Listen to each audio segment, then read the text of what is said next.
کہ آپ صلی اللہ علیہ وسلم نے رات کو کھڑے ہو کر نماز پڑھنا شروع کی اور آپ کے پیر کے انگوٹھے کو ہلایا تو وہ ہل گیا، تو میں سمجھ گئی کہ آپ زندہ ہیں۔ پھر کان لگا کر جب میں نے سنا تو سجدے میں آپ یہ دعا پڑھ رہے تھے، اے اللہ میں پناہ مانگتا ہوں تیری معافی کے ساتھ تیرے عذاب سے، پناہ چاہتا ہوں تیری خوشنودی کے ذریعے سے تیرے غصے سے، اور میں پناہ چاہتا ہوں تیرے عذاب اور قہر سے، اور تیری معافی کے ذریعے سے تیرے عذاب سے پناہ چاہتا ہوں، اور تو اتنی خوبیوں والا ہے کہ میں ان کو گن نہیں سکتا اور نہ تعریف کر سکتا ہوں۔ تو ایسا ہی ہے جیسا کہ تو نے اپنی تعریف کی۔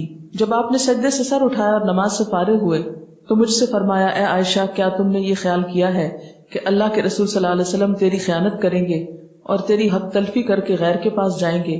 میں نے عرض کیا، یا رسول اللہ خدا کی قسم نہیں، لیکن آپ کے لمبا سجدہ کرنے کی وجہ سے میں نے خیال کیا شاید آپ کا انتقال ہو گیا ہے۔ پھر آپ نے فرمایا کہ اے عائشہ کیا تم جانتی ہو یہ کون سی رات ہے؟ میں نے عرض کیا، اللہ اور اس کے رسول زیادہ جانتے ہیں۔ آپ نے فرمایا، آج شعبان کی 15ویں رات ہے۔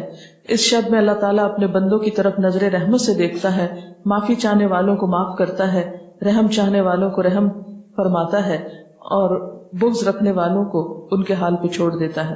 لیکن اس حدیث کی کوئی بھی اصل نہیں، یہ حدیث جو ہے درست نہیں اور اس پر اعتبار نہیں کیا جا سکتا۔ اسی طرح ایک اور اسی قسم کی حدیث جو عام طور پر آپ اخباروں میں پڑھیں گے اور بہت تحریروں میں ہائی لائٹ کر کے یہ باتیں لکھی ہوئی آپ کو ملیں گی، لیکن اس حدیث کی بھی کوئی حقیقت نہیں ہے، اور وہ کیا ہے کہ حضرت عائشہ نے بیان کیا کہ رسول اللہ صلی اللہ علیہ وسلم نے فرمایا کہ میرے پاس جبریل تشریف لائے تھے اور فرمایا، آج کی رات شعبان کی 15ویں رات ہے، اس رات میں اللہ تعالیٰ قبیلہ کلب کی بکریوں کے بالوں کے شمار کے برابر دوزخ سے لوگوں کو آزاد کرتا ہے۔ اس رات میں مشرک کی طرف نظر رحمت سے نہیں دیکھتا، نہ کینہ پرور کی طرف دیکھتا ہے، نہ رشتہ کاٹنے والوں کی طرف، اور نہ ٹخنے سے نیچے پائجامہ لٹکانے والوں کی طرف، نہ ماں باپ کے نافرمان کی طرف، نہ شراب پینے والے کی طرف۔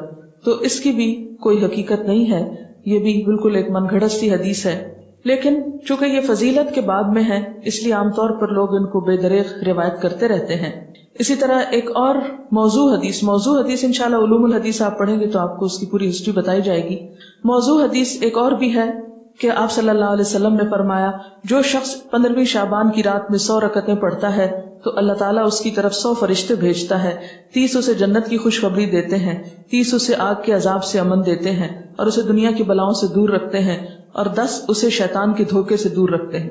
یہ بھی بالکل من گھڑت حدیث ہے اور ناقابل اعتبار۔ اسی طرح ایک اور روایت بیان کی جاتی ہے کہ شعبان کی 15ویں رات میں جو شخص 12 رکعت نماز پڑھے گا، ہر رکعت میں قل هو اللہ 30 مرتبہ، وہ نہیں مرے گا تا وقت اپنا ٹھکانہ جنت میں نہ دیکھ لے۔ Is it possible کہ کوئی شخص یعنی جنت دنیا میں دیکھ لے؟ کیونکہ حدیث میں آتا ہے کہ وہ ایسی جگہ ہے کہ کسی آنکھ نے اس کو دیکھا ہی نہیں، کوئی دماغ اس کا تصور نہیں کر سکتا، خواب میں بھی کوئی نہیں دیکھ سکتا، تو کہاں یہ کہ وہ دیکھ لے۔ یہ بالکل من گھڑت سٹوری ہے اور ناقابل اعتبار، اور اس کی سفارش اس کے گھر کے 10 جہنمیوں کے بارے میں قبول کی جائے گی۔ آپ خود سوچیں ذرا اس کی حقیقت پر کہ ایک شخص ساری زندگی 5 وقت نماز پڑھتا ہے، صدقہ خیرات کرتا ہے، جھوٹ سے بچتا ہے، حرام سے بچتا ہے، اس کے بارے میں تو کوئی ایسی خوشخبری نہیں سنائی گئی، اور کہاں یہ کہ ایک شخص ایک رات میں کھڑے ہو کر ایک رکعت میں 30 دفعہ قل هو اللہ پڑھ لے اور اس کے لیے اتنی بڑی بشارتیں کہ وہ دنیا میں ہی جنت دیکھ لے اور 10 گھر والوں کو بچا لے کہ جن کے بارے میں جہنم کا فیصلہ ہو چکا۔ یہ بات تو عقل بھی نہیں مانتی، کہاں یہ کہ اس کے اوپر دین کے اعتبار سے کوئی اعتماد کیا جا سکے۔ پھر اسی طرح ایک اور موضوع حدیث ہے، شعبان کی 15ویں تاریخ کا روزہ 120 سال کے روزے کے برابر ہے۔ یہ بھی مشہور ہے بات، اور یہ بالکل جھوٹ بات ہے، یعنی 60 سال گزشتہ زمانے کے اور 60 سال آئندہ کے، اور یہ چیز بھی قابل اعتبار نہیں۔ تو جو صحیح روایات سے ہم کو پتہ چلتا ہے شعبان کے بارے میں وہ کیا ہے کہ اس مہینے میں روزوں کی فضیلت ہے، یعنی ایک برکت والا مہینہ ہے، رمضان کی ابتدا ہے، رمضان کی تیاری ہے، اور کثرت سے نفلی روزے رکھنے چاہیے۔ ہاں 15 شعبان کے بعد نفلی روزوں سے بھی روکا گیا ہے تاکہ رمضان کے لیے کمزوری نہ ہو اور رمضان کے روزے چھوٹنے کا اندیشہ نہ ہو۔ ایک آیت جو عام طور پر اس رات کے بارے میں قرآن پاک سے کوٹ کی جاتی ہے وہ سورۃ الدخان کی یہ آیت ہے، انا انزلناہ فی لیلۃ مبارکۃ انا کنا منذرین فیہا یفرق کل امر حکیم امرا من عندنا انا کنا مرسلین رحمتا من ربک انہ هو السمیع العلیم۔ ترجمہ ہے اس کا بے شک ہم نے اسے برکت والی رات میں اتارا ہے، بے شک ہم خبردار کرنے والے ہیں، اس میں بانٹا جاتا ہے ہر حکمت والا کام ہمارے پاس کے حکم سے، بے شک ہم بھیجنے والے ہیں تمہارے رب کی طرف سے رحمت، بے شک وہی سنتا جانتا ہے۔ یہ آیات مکہ معظمہ میں نازل ہوئیں، واقع معراج سے قبل نازل ہوئیں۔ اس وقت 5 وقت نماز بھی فرض نہیں ہوئی تھی، روزے ویسے ہی 2 ہجری میں فرض ہوئے، اور مکہ میں بقی نام کا کوئی قبرستان تک نہ تھا، لہذا جو یہ بات مشہور کی گئی کہ اس رات میں فیصلے ہوتے ہیں، اور حضور صلی اللہ علیہ وسلم سے وہ ایک بہت بڑی روایت منسوب ہے کہ آپ صلی اللہ علیہ وسلم بقی والوں کے پاس رات کے وقت گئے اور وہاں پر آپ نے ان کے لیے دعائے مغفرت کی، تو اس کی کوئی بھی حقیقت نہیں ہے۔ بات یہ ہے کہ یہ آیت کیا بتاتی ہے، اس کی وضاحت دیکھیے، اس میں کیا لکھا ہے۔ پہلے یہ بتا دوں کہ اس آیت کے بارے میں لوگوں نے یہ مشہور کر رکھا ہے کہ یہ 15 شعبان کے بارے میں ہے۔ یہ سورۃ دخان کی یہ آیتیں عام طور پر آپ دیکھیں گے کہ ٹیلی ویژن میں 15ویں شب کو مختلف پروگرامز کے شروع میں کوٹ کی جاتی ہیں، پڑھی جاتی ہیں، اور لوگوں کو اس آیت کے ریفرنس سے یہ بتایا جاتا ہے کہ یہ 15 شعبان ہے۔ حالانکہ اس آیت کا نزول کب ہوا؟ مکہ میں ہوا، اور مکہ میں معراج سے قبل۔ اور پھر اس آیت میں جو بات پتہ چلتی ہے وہ کیا کہ اس مبارک رات میں قرآن پاک نازل کیا گیا، انا انزلناہ فی لیلۃ مبارکۃ۔ قرآن پاک ہی کی ایک اور آیت سے کیا پتہ چلتا ہے کہ قرآن پاک کب نازل ہوا؟ آپ بتائیے۔ رمضان میں نازل ہوا۔ سورۃ البقرہ کی آیت شہر رمضان الذی انزل فیہ القرآن، کہ رمضان وہ مہینہ ہے جس میں قرآن پاک نازل کیا گیا۔ پھر وہ رات شعبان میں کیسے آ گئی؟ پھر دوسری بات یہ ہے کہ سورۃ القدر کے شروع میں کیا آتا ہے؟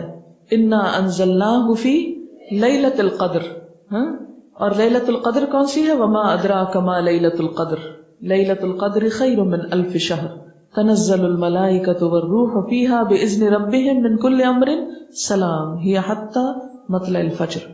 ہمیشہ سے آپ کو معلوم ہے کہ اس سورت کی جو تفسیر کی جاتی ہے وہ کیا ہے کہ یہ کس رات کے بارے میں بات ہے؟ لیلۃ القدر کے بارے میں۔ اور لیلۃ القدر کیا شعبان میں ہوتی ہے یا رمضان میں؟ رمضان میں۔ اور رمضان کی کون سی رات ہوتی ہے؟ اس کے بارے میں تاکید سے نہیں بتایا گیا کہ کون سی رات، ہاں آخری عشرے کی رات ہے۔ اور اس کی تفصیل کہاں سے پتہ چلتی ہے؟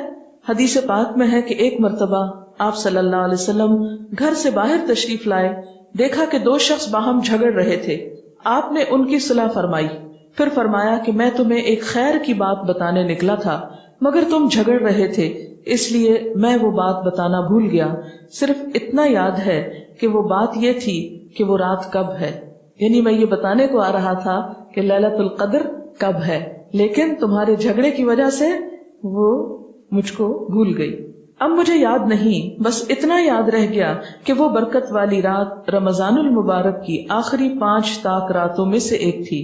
اب تم اس کو 21، 23، 25، 27 اور 29ویں راتوں میں تلاش کرو، یہ بخاری کی روایت ہے۔ آپ صلی اللہ علیہ وسلم اس رات کو پانے کے لیے رمضان کے آخری عشرے کا اعتکاف فرمایا کرتے تھے، یہ بھی بخاری کی روایت ہے۔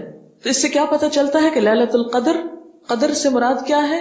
ایک تو قدر و قیمت کے معنوں میں آتا ہے، دوسرا قدر سے مراد تقدیر بھی ہے کہ تقدیر کے فیصلے اس رات میں ہوتے ہیں، نہ کہ 15 شعبان کی رات کو۔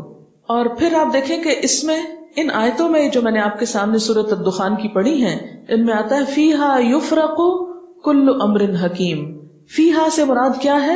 اس رات میں یفرق تقسیم کیے جاتے ہیں، کل امر سب کام، حکیم حکمت والے، یعنی ہر قسم کے فیصلے اس رات میں فرشتوں کے حوالے کیے جاتے ہیں، ان کو دے دیے جاتے ہیں۔